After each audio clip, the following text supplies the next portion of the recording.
Welcome, guys. Welcome back to Minko's Corner once again. I hope you have a great day. Today we're going to be reacting to Belisarius, the Battle of Rome. I've already done the part 1, part 2 reactions on my channel, so you can go and check them out. First of all, I want to say thank you to each and every single one of you. We've already reached 100 subscribers. We're 104 right now. So thanks to every single one of you guys. You're amazing community. And yeah, let's go to 1,000, guys. Um, so yeah, if you like my reaction, leave a like, subscribe, leave a comment, and let's go on. 534 AD. Flavius Belisarius, Eastern Roman general, has waged one of the most successful campaigns in the empire's history. The complete reconquest of North Africa. Look at this, look at this. So in 476, Rome, the Western Roman Empire falls. Look at this. This is all foreign territory right now. You know, he's coming back to Rome. In just 6 months, almost without loss. He is well rewarded by Emperor Justinian. He celebrates his victory with a triumph in Constantinople and receives the title of consul. Belisarius has helped Justinian's regime survive political crisis. Now his victory offers irrefutable proof of God's divine sanction. Emboldened, Justinian will pursue a new strategic vision, the reconquest of the Western Roman Empire and its reunification. Belisarius's next mission will be to Italy, where he will fight a desperate struggle for the eternal city, Rome itself. To the war, man. What a great game.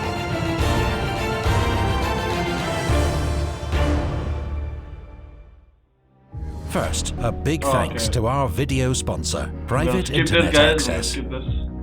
Months free in this video. Alright. 60 years have passed since the Western Roman Empire fell to barbarians. Yeah. Many kings emerged to rule over its shattered remains. Above them all towered Theodoric the Great. With Eastern Roman approval, he'd led his Ostrogoth warbands from the Balkans into Italy. He overthrew and killed Odoacer, the man who'd deposed the last Western emperor, and forged his own Goth superstate. Whoa. Theodoric, an Arian Christian, worked with the Senate in Rome and sought close relations with the Eastern Roman Empire.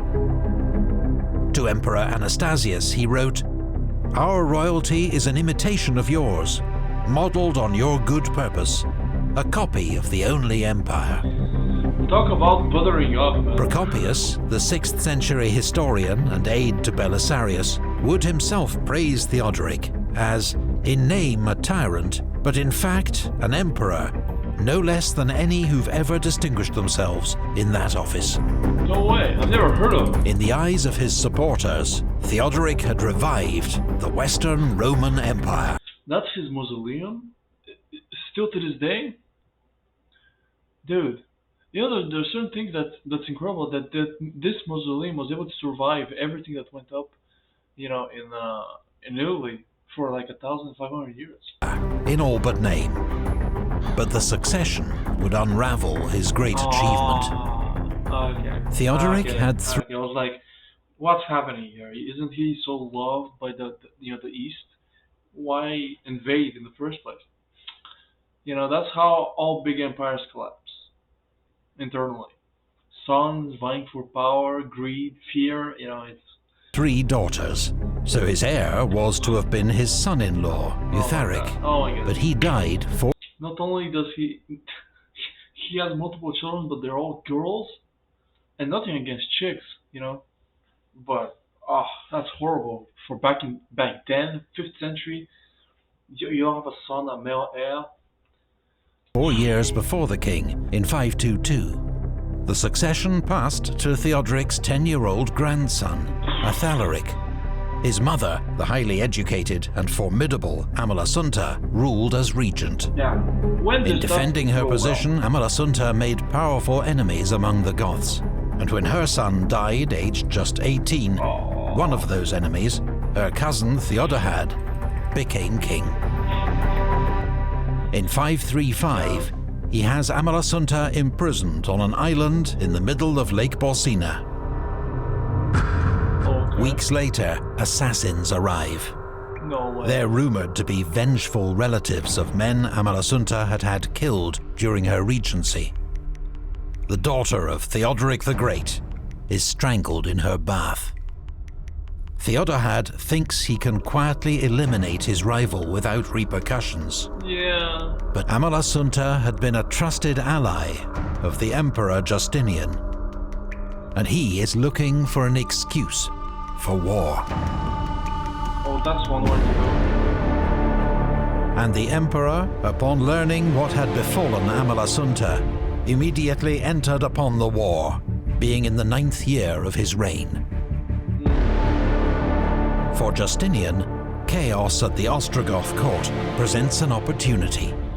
After success in North Africa, he wants Italy for the empire. The strategic and symbolic gains will be immense. Yep. Before her death, Amalasuntha had offered him the kingdom in exchange for political asylum. Now Justinian pressures Theodahad, Look at a those notoriously eyes. corrupt and greedy man, Those cunning eyes. to accept the same deal or face war. Justinian's tough diplomacy is backed up by military deployments. Mundus, commanding the army in Illyria, advances into Goth-controlled Dalmatia and takes Salona, the modern city of Split. Belisarius, meanwhile, is ordered to sail with 9,000 men to Sicily to see if the Goths there will put up a fight. Only the garrison of Palermo offers resistance, which is soon overcome. The rest of Sicily submits to the Romans without a fight. On the last day of 535, Belisarius marks the end of his consulship, scattering coins to the crowds in Syracuse as his troops march triumphantly through the city. As negotiations continue in the Goth capital Ravenna between Theodahad and Justinian's envoy, Solomon, Praetorian prefect of North Africa, arrives in Sicily with alarming news from Carthage. The army, angered by late pay and religious discrimination, has murdered its officers and mutinied. Oh my god. Belisarius immediately sails for Carthage with just 100 picked men. What the fuck? His own formidable reputation, plus generous handouts of cash, quickly secures the loyalty of 2,000 troops, whom he leads out to face the 9,000 mutineers. The mutineer army is a motley crew of Romans, mercenaries, renegade Vandals, and escaped slaves, commanded by Stotzas, a former Belisarius. They have no generals and little discipline. When Stotzas tries to maneuver his army into a better position, it becomes badly disordered. Belisarius immediately launches an all-out attack. Stotzas and his army turn and run. Wow. 1 to 5 odds. You know, that's why, discipline is so important. 1 to 5 odds, you run away. Belisarius has saved Carthage, but the war in North Africa against Berbers and rebels will drag on for 15 more years. This task falls to Solomon, as Belisarius must race back to Sicily to quash another mutiny among his own troops. In the Balkans, meanwhile, a Goth counterattack results in the death of General Mundus, and the Romans make a tactical withdrawal. When news of this minor triumph I love that. I love it when people say, I made a tactical withdrawal. I may have fled, but it was a tactical withdrawal. reaches King Theodahad, he feels suddenly emboldened and rejects all Justinian's demands. Belisarius receives new orders. He is to cross the Strait of Messina and reconquer Italy from the Ostrogoths.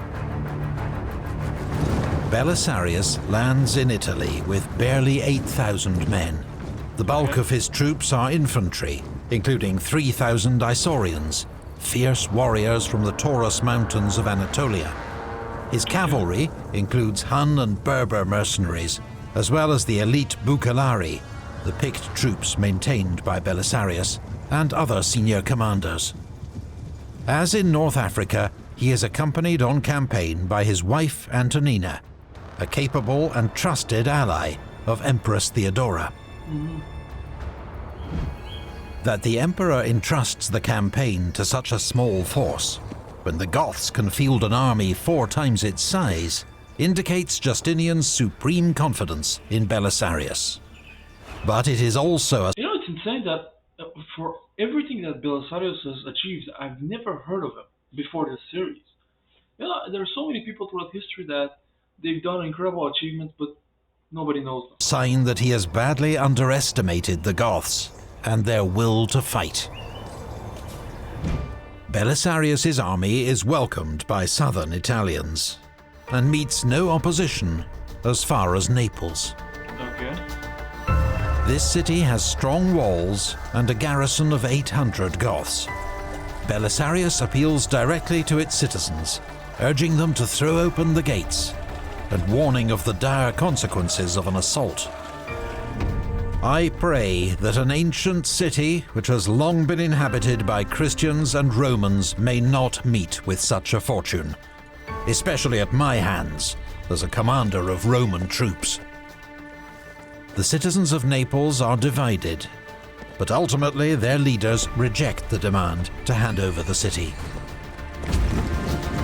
When Belisarius's troops sneak into the city using an old aqueduct, there is a savage slaughter of Goths and Italian citizens alike, until the general can restore order.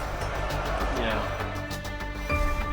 The main Ostrogoth army has been... He basically sacked the city. I mean, you know, when you unleash your troops, and it's very difficult to control them at night, you know, you send them away. I don't think he was in the midst of it all, so he basically just gave orders and told them, take the city.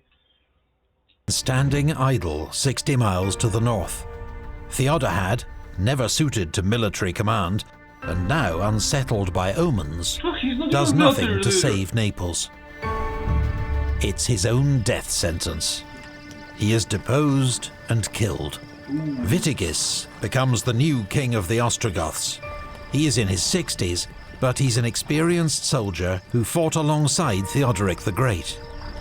Okay. He assumes that Belisarius must be leading a large army up from the south, and wants more time to gather his forces. Oh, he's not surrendering. He also plans to negotiate a truce with the Franks, which will free up more troops for the war against the Romans. So, leaving 4,000 men to hold Rome, Witigis withdraws to Ravenna. Belisarius garrisons Naples and advances up the old Roman road, the Via Latina, to Rome. But as he nears the great city, the Goths simply abandon it. They march out through the Porta Flaminia. Wait, what? They abandoned? Why? I'm sure he's gonna tell us. What? You abandoned Rome? I mean, I know it was 2,000 years ago, give or take, but didn't Rome still have an incredible significance? It must have. So, I don't... Yeah, as Belisarius and his army march in through the Porta Asinaria, a gate which, though much restored, survives to this day. Wow. That gate has survived for 2,000 years, maybe more. That's insane. 60 years after the fall of the Western Empire, Rome once more belongs to the Romans. Wow. Belisarius duly dispatches the keys to the city to Emperor Justinian. Rome in the 6th century is still a great city, but a shadow of its former glory. In its imperial heyday, Rome's population had been around 500,000. Whoa. Now it's just a fifth of that. But it remains the seat of the Roman Senate and the Pope, and a city of intense emotional and cultural significance That's to all where the real Romans. thing is. It's cultural, it's not... The city is also notoriously difficult to defend, which is why the Goths have abandoned it. Oh, okay. The famous Aurelian walls are crumbling, and at 12 miles in length are too long for a small army to easily hold. The Goths had also worried that Rome's large population might turn against them. Belisarius is down to 7,000 men, not enough to face the Goths in open battle. So he sends detachments to garrison key strongholds along the Via Flaminia, the road to Ravenna, which he hopes will delay the inevitable Goth advance. While in Rome, he and his men begin hurried preparations for a siege. The walls are repaired, and merlons are added. A deep moat is dug around the city. The granaries are filled with grain. All Rome's adult male citizens are conscripted into the city guard. Witigis, meanwhile, has been told how small Belisarius' army is. Embarrassed by his earlier caution, he gives the order for his reinforced army to march on Rome. His chief concern is to get there before Belisarius can escape. But Belisarius has no plans to flee. Yeah, the guy's not a pussy. He's gonna fight. And whoever of you has hopes of setting foot in Rome without a fight is mistaken in his judgment. For as long as Belisarius lives, it is impossible for him to relinquish this city. He spoke of himself in the third person. Are you kidding me? I lost half the respect I had. As long as Belisarius lives, Rome won't fall. I am Belisarius, by the way. Hello, what the fuck? Such were the words of Belisarius. 537 AD. In early spring, Witigis leads a huge Goth army, probably more than 30,000 men, down the Via Flaminia, sweeping past the small Roman outposts. Belisarius plans to fight a delaying action a mile and a half north of the city, at the Milvian Bridge. But his infantry, terrified by the size of the Goth army, abandon the bridge without a fight. Yeah. Belisarius is left facing the Goth army with just 1,000 horsemen. He orders his men to charge. Belisarius himself fights in the front rank. Scores of men fall around him. Goth spears finally drive Belisarius and his men back towards the Porta Salaria. At first, its defenders don't recognize Belisarius, covered in dust and gore, and won't let him in. He's forced to launch another desperate charge to drive the Goths back from the walls. What the fuck? Finally, the gate is opened, and he and his men get back into the city. The siege of Rome begins. The city is too large for... Okay, the guy can speak in the third person if he wants. This was badass. Are you kidding? He's not cowering behind the walls. He's going out there fighting. His men do not recognize him, and he's like, "You can enter." The guy's like, "Bitch, really?" for Witigis to completely surround. He builds 7 fortified camps north of the city and cuts the aqueducts that have supplied Rome with water for 800 years. There will be no baths for the Romans, but the city's wells will still supply drinking water. At least there's that. When Belisarius rejects calls to surrender, the Goths begin building rams, ladders, and siege towers for a major assault. 18 days later, they attack. But their inexperience in siege warfare is soon evident. Their towers are pulled by oxen. The Romans shoot all the animals, and the towers are left stranded. The Goths assault the city from multiple directions. The mausoleum of Hadrian, converted into a fortress, comes under heavy pressure. Is that still... But eventually, the Goths... I'm gonna guess this still exists. That's your mausoleum? You know, I have to visit Rome at some point. This is insane. are thrown back on all fronts.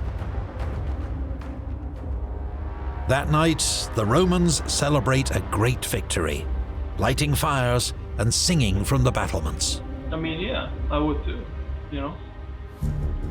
Both sides prepare for a long siege. That is Agrippa, right? That is Agrippa, eh? Belisarius is an inspiring presence in the city, active, calm and confident, even when others begin to despair. He has written to Justinian urgently requesting reinforcements. Now he oversees every aspect of the city's defense and supply. He orders all non-combatants to travel south to Naples, so there are fewer mouths to feed. He has the keys to the gates changed regularly to reduce the risk from treachery, while his Berber mercenaries patrol at night with dogs to detect any surprise attack. His wife, Antonina, also takes an active role. When the Pope is suspected of conducting secret talks with the Goths, she demands, "Tell us, Lord Pope Silverius, what have we done to you and the Romans to make you want to betray us to the Goths?" Oh my god. The Pope is arrested and sent out of the city. A month into the siege, Belisarius receives much-needed reinforcements. 1,600 cavalry, mostly Huns and Slavs, led by Martinus and Valerian. Belisarius has seen that the Goths have no mounted archers. Now he can use his own to make hit-and-run attacks against the enemy. A few hundred horsemen will ride within range of the Goths, shower them with arrows, then fall back under covering fire from the city walls. Procopius counts 67 actions of this type, both large and small. Almost all are won by the Romans. 67, oh my god, that must be so brutal to beat the Goths. You know how exhausting that must be? And not only that, but the pressure and the fear, like, am I gonna die today? You know, not with a sword in my hand, but by arrows, I mean... Romans, because of their superior cavalry. The victories raise morale and frustrate the enemy, but they will not break the siege. The situation deteriorates dramatically when the Goths take Portus, Rome's port at the mouth of the river Tiber, making it much more difficult to get supplies into the city. By September, 6 months into the siege, hunger and sickness begin to take hold. Even the army's mules are killed to make sausages. The citizens of Rome beg Belisarius to stake everything on one decisive battle for the city. But he refuses. At least they are not like, can we surrender please, you know? Telling them, "You act as though you were playing dice and want to risk everything on a single roll. But it is not my custom to choose the short course over the best course." Instead, Belisarius sends Antonina and Procopius to Naples, with instructions to use his authority to requisition all grain and every soldier who can be spared, and send both to Rome. 500 men and a convoy of supplies are soon rolling up the Via Appia. They're followed by 1,800 cavalry reinforcements, who land at Dryas, modern Otranto. Then 3,000 Isaurians arrive at Naples aboard grain ships and travel on to Ostia by sea. After months of delay, the vast resources of the Eastern Roman Empire are finally coming to Belisarius' aid. Nice, finally. The garrison of Rome launch a series of diversionary attacks on the Goths. These allow the supplies, under Antonina's direction, to slip into the city. Dude, even his wife is badass. I mean, The threat of starvation is ended. It's the last straw for Witigis. His own men have been camped outside Rome for almost a year, harassed by the enemy, themselves decimated by disease and hunger. The Ostrogoth king asks for a truce, to open negotiations with the emperor. He offers Justinian all of southern Italy, but it is not enough. The initiative has swung to Belisarius. Belisarius has sent an elite force of 2,000 cavalry, commanded by John, north into Picenum, behind enemy lines. John? Am I missing something? John? It's commanded by John, by the way. Don't worry. Who the fuck is John? When the Goths break the terms of the truce, Belisarius orders John to unleash hell. Almost all the Goth warriors are away on military service. Their farms and settlements are completely exposed. John sacks, burns and plunders at will, enslaving hundreds of Goth women and children. Romans are not armed. Vitigis's uncle gathers a small force to challenge John. They're no match for his bucellari.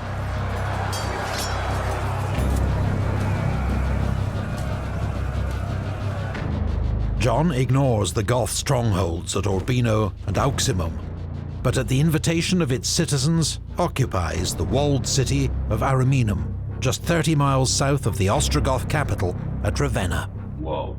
Vitigis has no choice but to abandon the siege and march north to defend the Goth heartland. Against the odds, under-resourced and outnumbered, Belisarius has triumphed in one of history's most epic sieges. I mean, a siege that has lasted 1 year and 9 days. Because of him, the city of Romulus and the Caesars once more belongs to the Roman Empire. The war against the Goths in Italy seems to be entering its final phase. Belisarius's position appears unassailable. But, as every emperor knows, the history of the empire has been blighted time and again by the treachery of overmighty generals. Belisarius's victories are as glorious as any in Rome's history. How can Justinian not regard him with suspicion? Yeah, of course. Soon, Belisarius will find himself facing new rivals from within the empire. It's always from within. Just as an old enemy re-emerges in the east. The Sassanid? Big thanks. Yeah, guys, this was, I hope you liked my reaction, number one. Number two, this was,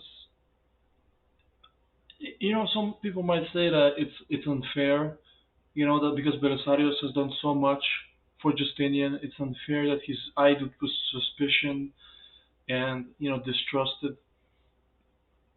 But I can see both viewpoints. You know, I can see Justinian, he's fearful. He's like, you know, thank you for all the glory, but, you know, what if you turn against me? And then Belisarius, I can see him, you know, being outraged, like, yeah, I've done all of this for you, now you're suspicious towards me. I can see both viewpoints. That's number one. Number two, yeah, I hope you like my reaction. It was insane, man. It was insane. A year-long siege, and then not only that, but his wife played such a pivotal role in, you know, saving the city. And yeah, for the first time in 60 years, Rome is in Roman hands once again. I wonder what's gonna happen. You know, are they gonna only take the south of Italy, or gonna reconquer the whole of Italy? Are they gonna unify the empire? I know it doesn't last, but are they gonna conquer the whole of the Western Roman Empire, at least Italy, for like 10, 20 years? I don't know what's gonna happen there. Anywho, I hope you liked my reaction, guys. If you did, like, subscribe, and see you guys next time. See ya.